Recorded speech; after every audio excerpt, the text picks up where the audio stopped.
Hello and welcome to the Madecast, the official podcast of the Museum of Art and Digital Entertainment, a series of lectures on video game history as part of the Made's ongoing effort to preserve history through teaching and displaying playable exhibits of your games and consoles. With our grand reopening now in full swing, the support of people like you has enabled us to continue to bring history to you through lectures and interviews like the one you'll hear in a few minutes.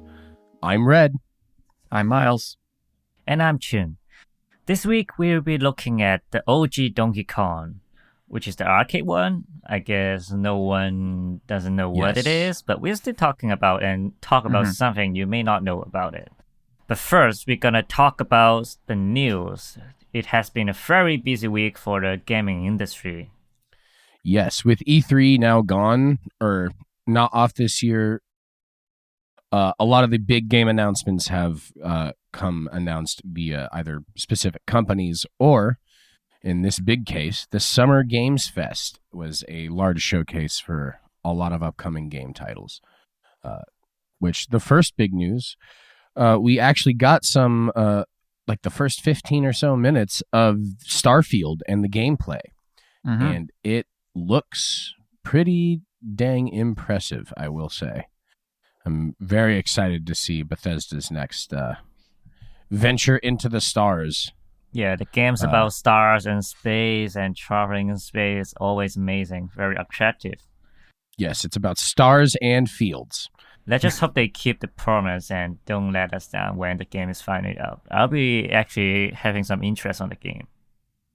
Yeah, I'm really interested in it. The gameplay, the current memifying online of the game seems to be calling it No Man's Skyrim, which I feel like is a pretty decently accurate like gameplay with the harvesting mechanics with the Bethesda style storyline. So you mean they gotta sell Starfield like the timeline they sell Skyrim?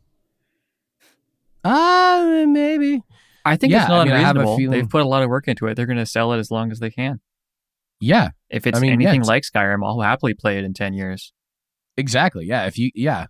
I'll play it on PS6 if they get the upgrade for it. Yeah, I'll play it on PS7. Mm-hmm. Yes, because it's a 3-generational game. So we'll see. They've laid out a bunch of stuff about it. They've said it's going to have 1,000 playable planets or visitable planets. We'll see whether that's like small areas or actual planets like in No Man's Sky. Maybe generated? I don't know. Yeah, I think they said that nothing was like procedural, but I find that hard to believe because there's no way. It's going to have. I would say it might have if they're going to do those playable worlds, it would have to be like online downloadable, online connectivity to access. Mm-hmm. Yeah. Another thing that came out of Games Fest is Skate Story, which looks like a fun, weird alternative to Tony Hawk's Pro Skater. If you haven't seen the trailer, it's fantastic. Check out the trailer. But it's just a skate game where you play as a demon made of glass. Ooh. And you skate through hell. I like it. It's got a rad soundtrack. The art style is fantastic. The skating looks good. Like the gameplay looks fun. There wasn't much to it, but that's all it needs. It has style. Yeah.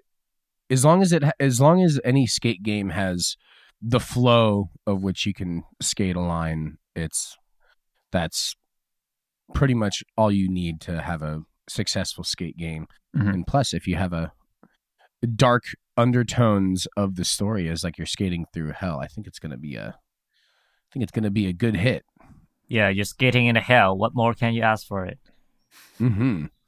In other news, one thing that I'm really excited about, the official English announcement for One Piece Odyssey, a new kind of open world One Piece game, where every member of the Straw Hat crew is playable, is going to be coming out later this year, I believe August or September. This game is unique as far as One Piece games go because this was an original story developed by Ichiro Oda, the creator of One Piece, he wrote the story and designed all the characters in this game. So this will be kind of a true to form fun game to play if you're a One Piece fan, since this is basically a game that was developed in concert with Oda. So this will be a nice addition to the One Piece game catalog, and I'm sure I will be picking that up very soon. But I think in slightly more exciting news, Hollow Knight, Silk Song, the sequel to Hollow Knight, is also going to be coming out very soon. Did we get a little gameplay trailer with this announcement as well? We didn't get much. We mostly got just some a sort of art trailer. We got a lot of shots of Hornet, the main character, and I mean, honestly, it's more than we've gotten in years. So Yes. We'll take it. We did not get we did not get a release window yet. But we know that they've been working on it since I think 2019, 2018. Mm-hmm. But it's in the same nether realm that Tunic was for a very long time, where they're just noses down, hard at work, not saying anything. It'll be done when it's done. You just have to be patient. Same thing with the announcement we got like about a month ago for God of War Ragnarok. Mm-hmm. We have an announcement to make. There is no announcement. We're working on it. Trust. All right, we have a couple other announcements. So what is this? Wolong Fallen Dynasty is a new game by the team who made Neo, which was a blast to play. Neo, if you don't know, I guess everyone knows it. But it's a game which is, I guess I can say it's a little bit Soul-like, but it's got its very special taste of it, and they just gotta make another version of it which have its background in China. Interesting. I'm excited to see this this new game coming out from that same developer. The team that team that made Neo. Neo is just such a fun, very well designed action game. So we'll see in the future when this one comes out. Hideo Kojima is also announced a collaboration with Xbox, while saying they will also still keep working with Sony. So there's going to be a special Xbox exclusive Kojima game. Maybe, hope so. Hopefully they put it on PC either, because I would like to play it. And you know, yeah, I feel like if you're collaborating with Xbox and Microsoft, it's Xbox and PC at the same time. Yeah. But we'll see. I'm not too sure. I mean, with Xbox Game Pass, you can play games on your PC, Xbox games on your PC. So I don't feel like they would slight PC owners with this collaboration. Unlike Sony, who doesn't make computers very much anymore. But I also heard a rumor from what's the name of that actor? Norman Reedus. Yeah, Norman Reedus. In his Norman Reedus, in his one of his recent interviews, he actually said that Death Stranding 2 is in progress. Ooh, interesting. Walking Simulator 2. Keep an eye out for it. Yeah, Delivery Simulator, Uber Eats, DoorDash, delivering pizza, beers. Uber Eats the game. Yeah, Uber Eats the game. Tomorrow is on your hand. Yes, exactly. Where's my tip? In other news, Capcom Showcase has a lot of exciting new things coming out as well. We got the Monster Hunter Rise Sunbreak demo, which you can check out now. With Monster Hunter. Yes, now. Check it out now, because the 21st, the full DLC will be coming out. It's on 30th in Asia, so it's on 29th here, maybe. Oh, the 29th. Okay, yes. We also have an exciting new announcement from Capcom. Street Fighter 6 is now in full swing. We got a little bit of showcase of Guile's movements in action on this, and man, does it look polished. It's gonna be a very exciting game, and keep an eye out for that with some esports events coming up as well, I would believe. And before we move on to Donkey Kong, a couple little last announcements. Resident Evil Village is getting some new content, as well as Resident Evil 7 and Resident Evil 2 and 3 will be coming to Xbox very, very soon. So keep an eye out and keep up to date on all your Resident Evil news. But let's get into our main story of the day. We are talking about Donkey Kong, the original Nintendo title, first appearance of Mario. This is a very groundbreaking and exciting game, full of lots of interesting developments in the process. It's another legend that Nintendo has written in the history of game.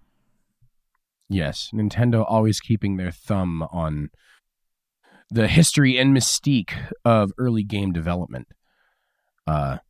So, before the development of Donkey Kong originally, Nintendo of America developed another arcade game called Radar Scope.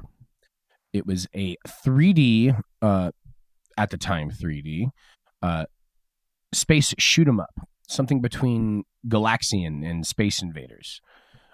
This was an interesting looking game where you had ships, like spaceships kind of coming down as you move like side to side to take care of them, but they were not only coming down a grid, they were coming towards you, which added a bit of an exciting take on these cabinets. But developing Donkey Kong was a massive investment because Nintendo of America bet its business on the success of Radar Scope, and it didn't really perform as well as they would have hoped. Only about a third of the 3,000 cabinets that they made ended up being sold.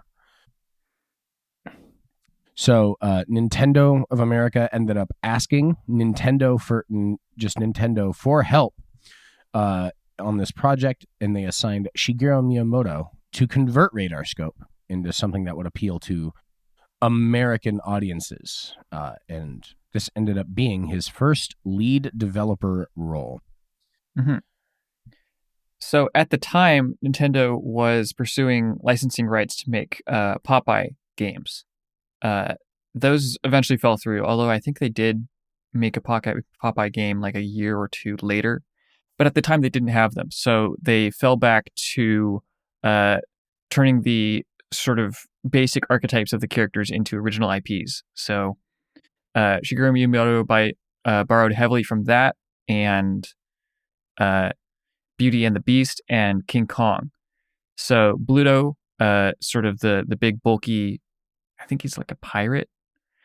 No, they're both sailors, but he's the rough and tough bully sailor. Right. He's the big guy. That became Donkey Kong. Olive Oil, the love interest, became Peach, who was at the time called Pauline in the game. And Popeye became Mario.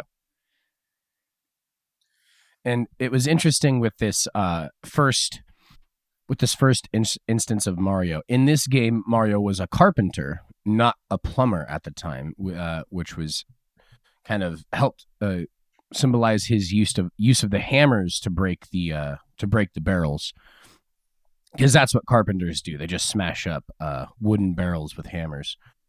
But it was an exciting time. But also with the name Donkey Kong coming out, Nintendo of America ended up getting sued by Universal Pictures in 1982 because they feel like Donkey Kong infringed on the famous movie King Kong. They claimed that the character Donkey Kong was a copy and too close to King Kong. Yeah, this is actually the start of the legend of Nintendo's legal team, which has been pretty well known in nowadays to be very strong and just you don't want to mess up with them. So by the time Universal Pictures was making the claim, Nintendo actually make a counter argument for that, saying this claim itself it's harming, it's damaging the name of the King Kong title. They pull out some suitcase that Universal Pictures has been getting in before because they actually get sued by making the film King Kong before themselves. So they make a claim to win the suit by saying the King Kong is actually a public domain. And it actually was a very interesting suit, because during the suit they actually found that Universal Pictures didn't even own the copyright to King Kong. Yes. So Universal was kind of using their legal team to push Nintendo to kind of back off, but Nintendo stood firm. Using this point plus the claim saying King Kong is actually a different character with Donkey Kong, they have a fabulous win with this suitcase. Yes. And the lawyer of the time of helping Nintendo to win this suitcase is Kirby. John Kirby. The namesake, which lent itself to the Pink Glutton, which we have mentioned earlier. After their win on this suit, they actually gifted John Kirby a $30,000 sailboat named Donkey Kong, and they gave him exclusive rights to use the name Donkey Kong on any future sailboats. Wow. So keep an eye out for Donkey Kong Country sailing the seas very soon. It's ever since this suitcase, Nintendo of America and Nintendo has been getting respects in the gaming industry and having much more power to have say in the gaming industry, to a point that even the Microsoft have seek for Nintendo's legal department for counseling about copy of the games. Mm-hmm. But with this lawsuit now kind of taken care of, the development and sale of Donkey Kong was kind of underway. It quickly became one of the most popular arcade cabinets that Nintendo has sold in America. But there's also been many myths about the origin of the name Donkey Kong. The biggest one that I was familiar with was it being called Monkey Kong as a poor translation, where someone was translating the boxes when they had the label, and it was supposedly originally called Monkey Kong, and then someone just translated it into English as Donkey Kong. But later on, with the research for this episode, I found out that wasn't the case. It was indeed originally called Donkey Kong, and the name was chosen for being Donkey was chosen for his obstinacy, the stubbornness of the character, like the term stubborn as a mule. So they just used Donkey Kong because he's a big stubborn gorilla who refuses to stop throwing barrels at a sad New York carpenter who's just trying to help who's just trying to save a girl from his clutches. So, interesting tidbit. Pauline was not supposed to be Mario's girlfriend. It was just supposed to be a random person. Miyamoto said that the name Donkey Kong was intended to imply a stupid ape. I think he said that in 2001 in an interview. And also, Donkey Kong was supposed to be Mario's pet. Donkey Kong was a pet for the plumber who escaped and stole a woman, and Mario had to get her back. It's like bad monkey. Yeah. No. I thought that was stupid. Okay, having a gorilla for a pet is probably not a good idea. What a bizarre story. Yes, it's not a good idea, but this is America, and people have tigers for pets all over. So that said, given the little time that they had to salvage Radar Scope, Miyamoto said explicitly that he did not focus on story. So, anything goes. It's a game. As long as it's fun, I mean, that's one of the biggest things that Miyamoto has said over the years is just like, if you got to be kind of connected with the game and enjoy playing it almost right away for it to be catching. But Miyamoto wasn't a programmer at the time. So he originally designed it to have Mario escape a maze with like little in the way of the platforming. But his initial ideas were slightly too ambitious, including like seesaws and catapults to move the player across the stage. He thought sloped platforms and barrels as enemies combined with ladders for movement. What we see now as in the Donkey Kong cabinet, that was what they ended up being on. So no catapults, just stationary ramps that the barrels could roll down. Mm-hmm. There were, when he was talking with the programmers, they said that, oh no, we can't do that. That's too complicated. And so they backed off on that. But I think a year or two later, they did actually manage to implement catapults and seesaws into a different game that they were working on.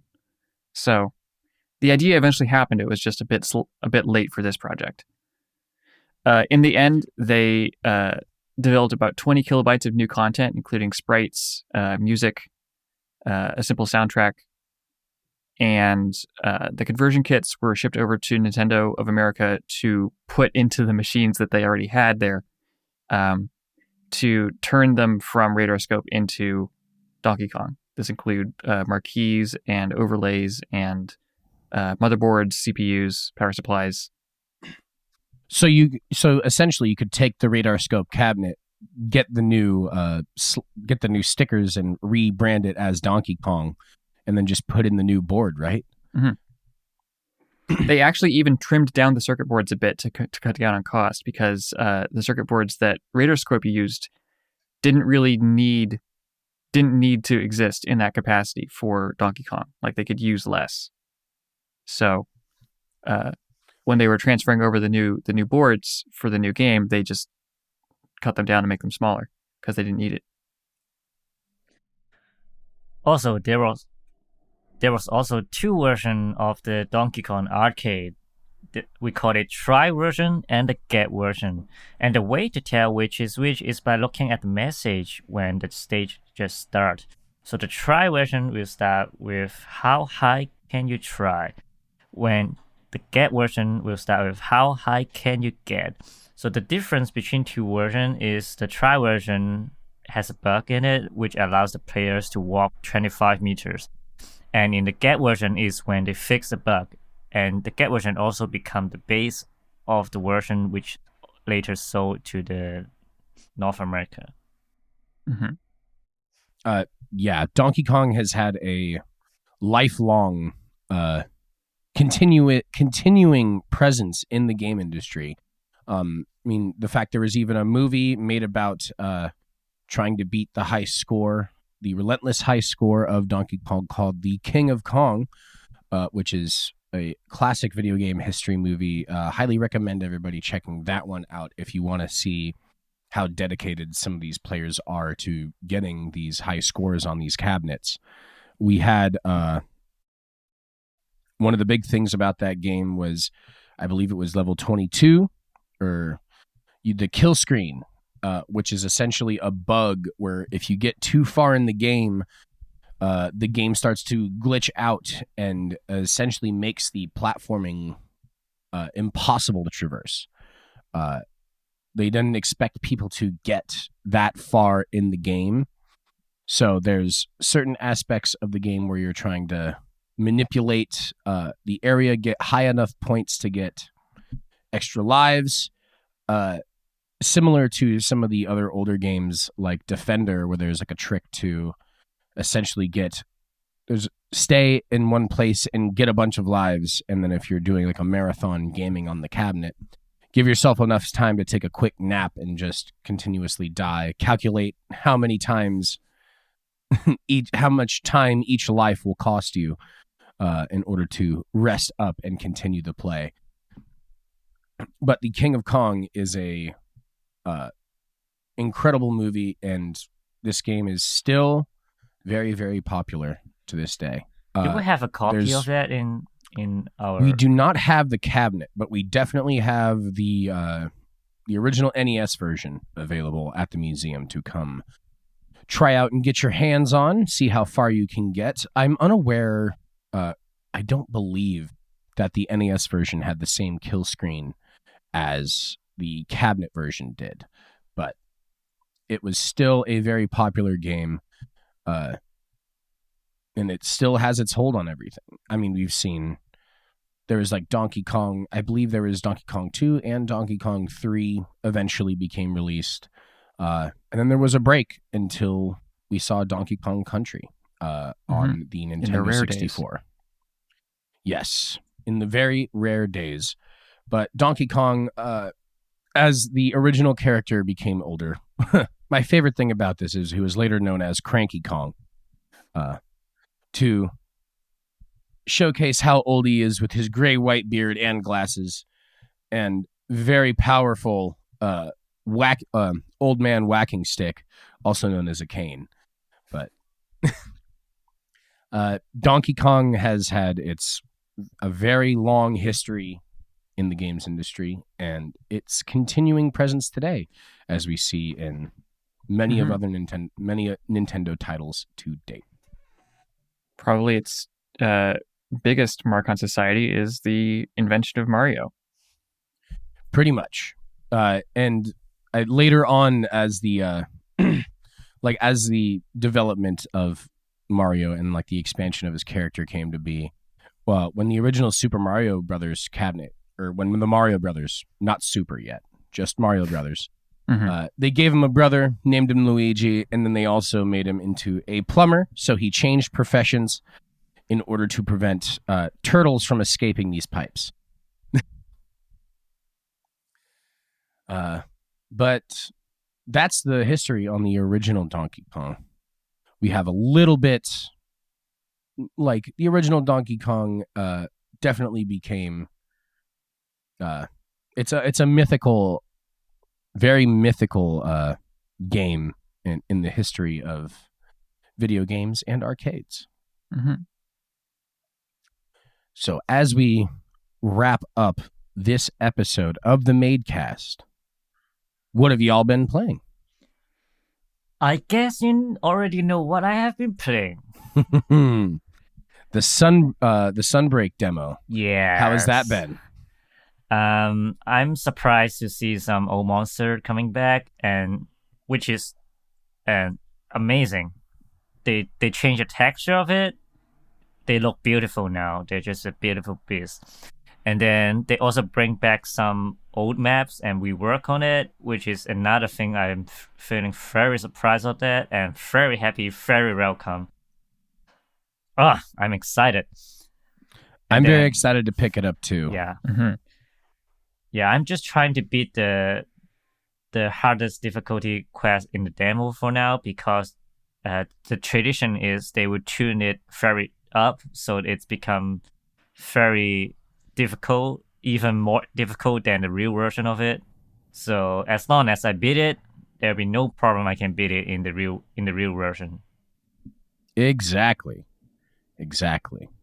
Like, you got to make games at least challenging so you can continue to play it. Yeah. A game without a challenge.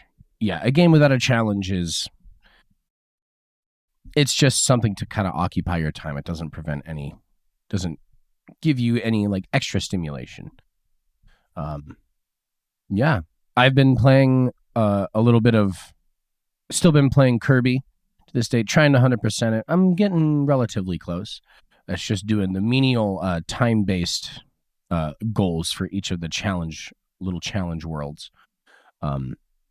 It's been very fun. It definitely, like, to get through a level is not necessarily very difficult, but to complete all the challenges and collect everything in the level in a go, that is where the challenge lies with these games. And certainly completing it within certain stipulations. Like, most boss levels have a goal where you want to beat the boss without taking any damage. And that alone, on some of the movement bases, some of the movements that Kirby has, is definitely gets a bit difficult. It's a very fun game. I'm also very happy. I was a little bit disappointed when I originally beat this story because I felt it was a little bit short. But they do have a post-game sequence of levels to play, which definitely provide like the challenge level.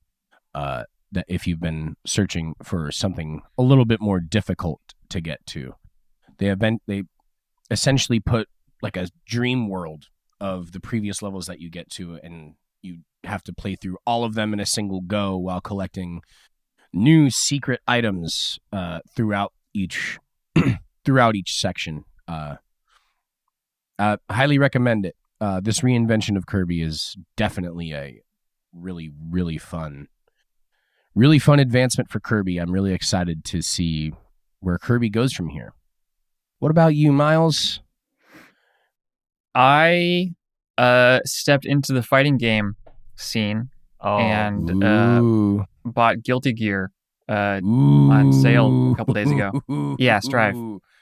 My friend is very, very good at it, and I've been like, she just doesn't shut up about it.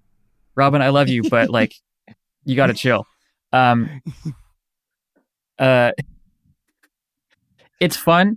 I am going to have to put in a lot of work in order to like feel confident in it, because like, I don't know, it's so far out of my normal wheelhouse that it's really a struggle to be that reactionary, be that like, it's very precise, it's very fast, and I'm just not good at it yet. So I need to. You need but to it's get fun. good, as they say. Everything feels really responsive. I'm really enjoying the sort of brain game that it is. Yeah. But yeah. Well, that's exciting. I wish you best of luck on your Guilty Gear, on your Guilty Gear journey. The music is awesome. Mm-hmm. Yeah, the music is incredible. That's one of my. I mean, I get a little frustrated at fighting games often because all of my friends are like your friend Robin, just insanely good at the game, and I just get defeated because of like the amount of time I realize I would have to put in to get good as well. But I enjoy watching high-level players play these games. Mm-hmm. It really shows like what level. I mean, even at some point, like the developers of these fighting games don't expect how like high up the quality of fighting can get. It's really incredible. And of course, Guilty Gear is pretty much like one of, other than like the original Street Fighter and stuff, Guilty Gear was the big fighting game, which still has a massive, massive following. So I wish you a lot of luck, and just don't get frustrated. Don't break your controllers. That's all I... Yeah. Controllers are expensive now. Yeah, controllers are expensive now. If only Nerf made throwable controllers. That's all I ask. But well, I think that's about all the time we have for this episode of the Madecast. So thank you for listening to the Museum of Art and Digital Entertainment's official podcast. If you have any thoughts, questions, corrections, or general museum ideas, please shoot us an email at info@themade.org. And also, come visit us in person. We are now open doors, so come by and check us out and get your hands on some of these titles. We would like to send out a big thank you to everyone who donated recently and to our Patreon supporters who keep the Made afloat. Patreon donors get to listen to this podcast 1 week before it's released on major streaming service, and we continue that with future episodes every week. This week's episode is brought to you in part by Patreon donors Ola Bowden and Russ Fan. Thank you so much for your support. Till next time, I'm Miles. I'm Chin. And I'm Red. Thanks, and we will see you next week.